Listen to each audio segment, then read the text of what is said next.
T D M کی جماعتیں عمران خان کے دور میں کیا کہتی تھی، ملاحظہ کیجیے۔ مہنگائی مارچ ہوگا، اس حکومت کے خلاف مارچ ہر صورت کرنا ہوگا۔ مہنگائی مارچ، اس کا نام رد الفساد ہونا چاہیے۔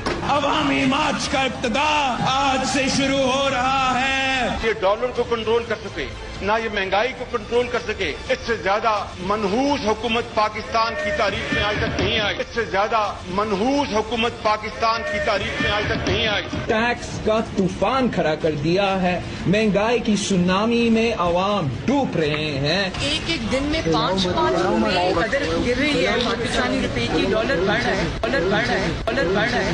ایک مہینے سے کم عرصہ میں ڈالر جو ہے وہ 8 روپے بڑھ گیا ہے۔ ڈالر جو ہے وہ 104 روپے سے پچھلے 50 دنوں میں جو ہے وہ 134-35 کے اوپر پہنچ گیا ہے۔ آج گروتھ کم ہو گئی، انفلیشن بڑھ گئی، روپی ڈی ویلیو کر گیا۔ یہ